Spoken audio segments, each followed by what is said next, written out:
للہ رب العالمین والصلاة والسلام علی سید الانبیاء والمرسلین سیدنا و نبینا و شفیع المذنبین بالقاسم محمد و اہل بیتہ الطیبین الطاہرین المعصومین اما بعد فقد قال امام جعفر الصادق علیہ السلام السلام علیکہ ایھا العبد الصالح المطیع للہ ولرسولہ ولأمیر المؤمنین والحسن والحسین علیہم السلام. صلوات بھیجے محمد و آل محمد. لمبی چوڑی تقریر ظاہر ہے کہ میں یہاں پر نہیں کرتا ہوں، مختصر تقریر ہے. اس کے بعد بھی میرے 2 پروگرام ہیں جس میں مجھے حاضری بھی دینا ہے، لہذا دامن وقت بھی گنجائش نہیں ہے. عظیم ایک پروگرام یہ ہوتا ہے اور میں تو سمجھتا ہوں کہ ہندوستان میں جناب عباس علیہ السلام کے سلسلے میں سب سے بڑی محفل یہی درگاہ میں آج منعقد ہو رہی ہے، اور اس میں ذرا بھی مبالغہ نہیں ہے کیونکہ میں مسلسل محفل میں شرکت کرتا رہتا ہوں. لہٰذا مجھے اندازہ ہے کہ ماشاءاللہ یہ محفل اس وقت ہندوستان میں سب سے بڑی محفل شمار ہوتی ہے، جس میں ماشاءاللہ اتنی بڑی تعداد میں مومنین تشریف فرما ہے، جس میں خواتین بھی ہیں، بہنیں بھی ہماری ہیں، بچے ہیں، جوان ہیں، سب موجود ہیں یہاں کے اوپر. اور ذکر ہے حضرت ابو الفضل عباس اور محمد والے محمد نعرہ صلوات. ظاہر ہے کہ میری زبان میں دم نہیں ہے کہ ان مولا کے سلسلے کو عرض کر سکوں کہ جن کو ہمارا معصوم چھٹا امام جو ہے عبد صالح کے لقب دے رہا ہے. صالح، عبد صالح. لہذا میرا عقیدہ تو یہی ہے، پتہ نہیں کوئی اس کی تائید کرے یا نہ کرے، لیکن میرا عقیدہ تو یہی ہے کہ عبد صالح کا لقب خود اس بات کی دلیل ہے کہ جناب عباس درجہ عصمت پر فائز ہیں. کیونکہ صالح اس کو کہا، ہم صالح نہیں کہہ رہے ہیں، صالح ہم نہیں کہہ رہے ہیں. صالح یعنی انتہائی نیک بندہ جس کے دامن پر کوئی دھبا نہ ہو، جس کے دامن پر کوئی داغ نہ ہو، جس میں صرف نیکی ہی نیکی پائی جاتی ہو، جس میں کوئی بدی نہ پائی جاتی ہو، اس کو صالح کہا جاتا ہے. ہم اگر کسی کو صالح کہیں تو ہو سکتا ہے وہ چھپ کر برائی کرتا ہو جس کا ہمیں علم ہی نہ ہو سکتا ہے کوئی اندر سے بے ایمان ہو، بعد میں کھلے کی بے ایمانی ہے، شروع میں پتہ نہ چلے کہ بے ایمان ہے، بعد میں کھل جائے گی تو بہت بڑا بے ایمان ہے. تو ہم اندر کی بات نہیں سمجھ سکتے، ہم غیب کی بات نہیں سمجھ سکتے، ہم دل کا حال نہیں سمجھ سکتے. لیکن ہمارا امام جو معصوم ہے وہ دل کا حال بھی جانتا ہے، وہ غیب کا حال بھی جانتا ہے. وہ سمجھتا ہے کہ جو باہر سے ہے وہ کیسا ہے، جو اندر سے ہے وہ کیسا ہے. وہ اگر کسی کو خطاب دے کہ اللہ کا صالح بندہ ہے، اس کا مطلب ہے کہ وہ بندہ درجہ عصمت پر فائز ہے. لہذا ہمارا عقیدہ یہ ہے کہ 14 معصومین میں تو ہم شمار نہیں کرتے، ان کو 14 معصومین میں شمار نہیں کرتے، لیکن عملاً جناب عباس معصوم ہے، عملی طور پر جناب عباس معصوم ہے. ایک صلوات بھیجے والا محمد و آل محمد. نعرہ حیدری، حیدری اور محمد والے محمد نعرہ صلوات. اور اس کے بعد ائمہ معصومین کا قول ایک اور کر دوں آپ کے سامنے، ایک اور قول کر دوں آپ کے سامنے. ائمہ معصومین کا قول ہے، یہ بھی قول معصوم ہے کہ کان العباس اشبہ حیدر، سب سے زیادہ مولا علی سے جو مشابہ تھے وہ جناب عباس تھے. سب سے زیادہ مولا علی سے جو مشابہ تھے وہ جناب عباس. جس طرح سے جناب علی اکبر، سنیے مثال سنیے، جس طرح سے جناب علی اکبر ہو بہو رسول اللہ کی تصویر تھے، اسی طرح سے جناب عباس ہو بہو مولا علی کی تصویر تھے. نہیں تو پھر بات یہاں پر ختم نہیں ہوگی. جب ہو بہو علی کی تصویر ہے، علی جناب عباس جب ہو بہو علی کی تصویر ہے تو بات یہیں پر ختم نہیں ہوگی. کیونکہ مولا علی کو رسول نے سرحد دی ہے کہ اگر کسی کو آدم کو دیکھنا تو علی کو دیکھے، نوح کو دیکھنا تو علی کو دیکھے، ابراہیم کو دیکھنا تو علی کو دیکھے، موسیٰ کو دیکھنا تو علی کو دیکھے، عیسیٰ کو دیکھنا تو علی کو دیکھے. اور جب عباس ہو بہو شبیہ علی ہے تو یہ صفت جو علی میں پائی جاتی ہے وہی عباس میں پائی جاتی ہے. نعرہ حیدری، حیدری، نعرہ صلوات.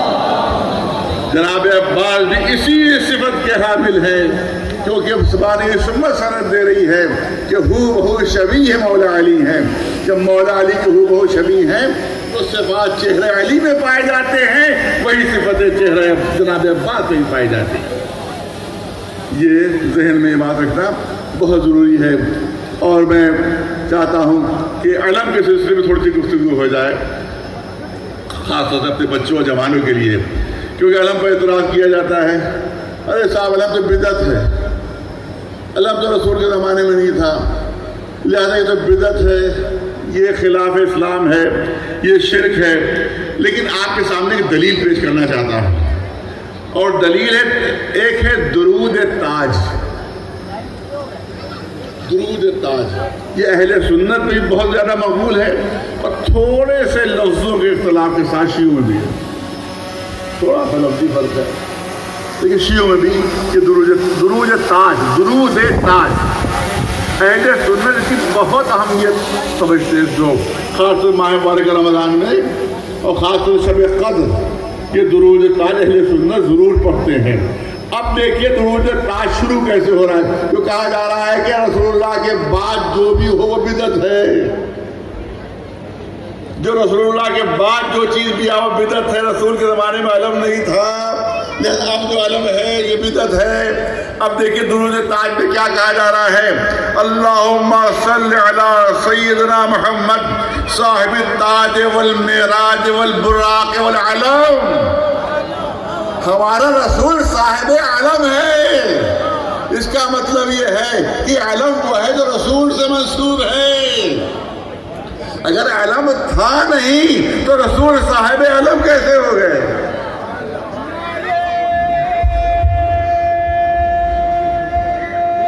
حیدری پر محمد والے محمد نعرہ صلوات. آپ دیکھیں, اب علم کی تاریخ ہلکی سی بس بیان کر دوں آپ کے سامنے کہ علم شروع کہاں سے ہوا. آپ کو معلوم ہے, یہ سب کو پتا ہے کہ قابیل نے جناب حابیل کو شہید کر دیا تھا. حابیل شہید ہو گئے, ختم ہو گئے. اب جناب شیث جو ہیں وہ اولاد جناب آدم میں ہیں, اور حابیل اور قابیل زندہ ہے, اور اس نے اپنا پورا لشکر بنا لیا اور دین والوں کے خلاف لڑنے پر آمادہ ہوا. تو اب اللہ کا حکم ہوا جناب شیث کو, بہت توجہ رہے بچے یاد کریں کہ علم شروع کہاں سے ہو رہا ہے.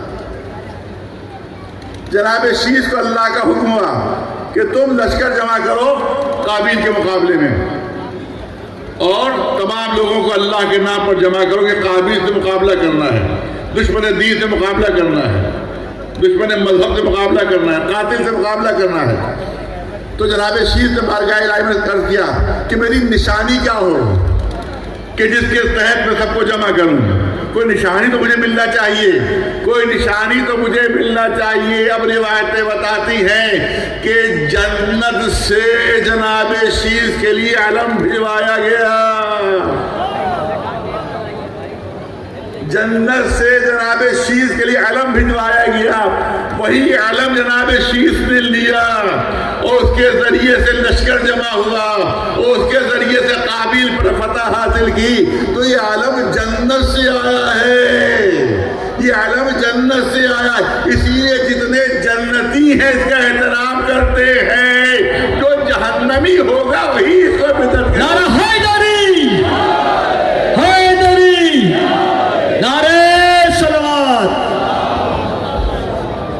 اس کے بعد یہی علم جناب شیث سے ہوتا انبیاء سے گزرتا ہوا رسول اللہ تک پہنچا تھا. اور یہی علم وہ تھا جو میدان خیبر میں رسول اللہ نے علی کو دیا تھا. اسی لیے جو 39 علم دیے گئے تھے وہ رسول نے نہیں دیے تھے, وہ رسول نے نہیں دیے تھے, وہ 39 علم رسول نے نہیں دیے تھے. میں نے جمعے کے خطبے میں عرض کیا تھا ہلکا سا اشارہ, کیونکہ رسول فرما رہے لَأُعْطِيَنَّ الرَّایَةَ غَدًا رَجُلًا كَرَّارًا غَيْرَ فَرَّارٍ. میں کل علم دوں گا. اس کے مطلب یہ, اس سے پہلے جو 39 لوگ گئے تھے ان کو رسول نے علم نہیں دیا تھا. سب سے آخر میں علی کو علم ملا, اور یہ علم وہی تھا جو جنت سے آیا ہوا تھا. ایک سلوات بھیجے محمد والے نعرہ حیدری لبیک یا حسین لبیک یا حسین نعرہ صلوات بہت زیادہ نہیں لینا ہے میں چاہتا ہوں ایک دلیل آپ کے سامنے پیش جو بدعت کہا جاتا ہے کہ جو چیز زمانہ رسالت بہت توجہ چاہوں گا اگر ہمارا انداز یہ نہیں ہے لیکن جو بدعت کا بار بار نعرہ بلند کرتے ہیں اور ہمیں بدعتی کہتے ہیں اور تو بدعت کی ڈیفینیشن بیان کرتے ہیں کہ جو رسول کے زمانے میں ہو وہ سنت جو رسول کے بعد ہو وہ بدعت جو رسول بہت توجہ رہے بچوں کی جو رسول کے زمانے میں ہو وہ سنت ہے جو رسول کے بعد ہو وہ بدعت ہے تو غدیر کب ہوئی ارے بتاؤ مجھے غدیر کب ہوئی غدیر ہوئی زمانے رسالت میں اور سقیفہ کب ہوئی بعد رسالت تو تمہاری ڈیفینیشن کے لحاظ سے وہ سنت ہو جائے گی یہ بدعت ہو جائے گی ایک سلوات بھیجے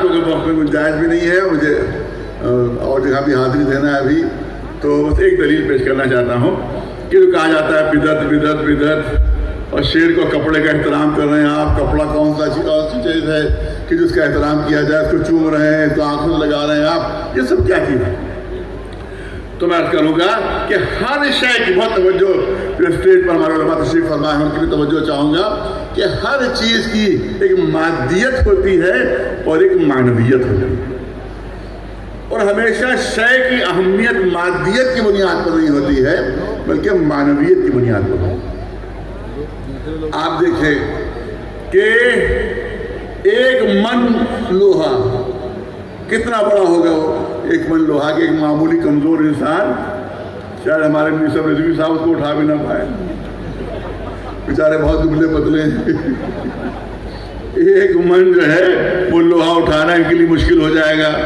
لیکن 10 گرام سونا ایک ننھا سا بچہ بھی اپنی ہتھیلی پر رکھ لے گا ایک ننھا سا بچہ بھی اپنی ہتھیلی پر رکھ لے گا 10 گرام سونا ایک ننھا سا بچہ ہتھیلی پر رکھ سکتا ہے مگر ایک من لوہا ایک کمزور آدمی اٹھا بھی نہیں سکتا ہلا بھی نہیں سکتا لیکن اگر آپ بازار میں لے جائیں تو قیمت کس کی زیادہ ہے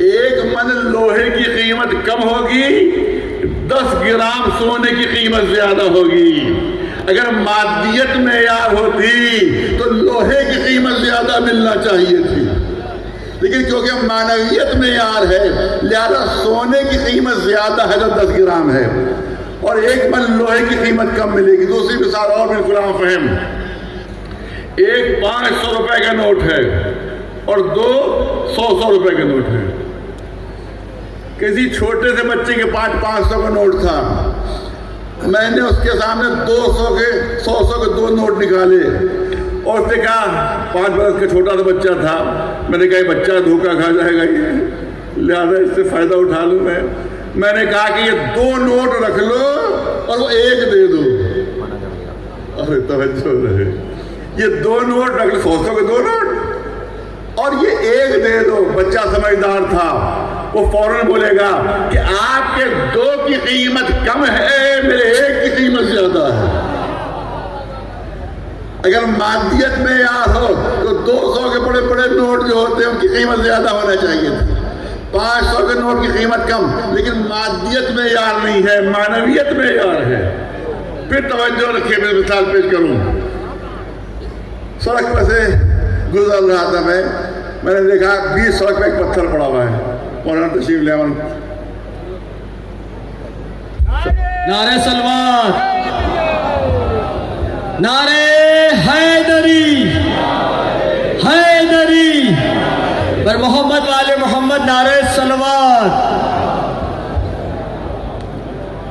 سڑک پر پتھر پڑا ہوا بہت توجہ ہے مثال پر سڑک پر پتھر پڑا ہوا تھا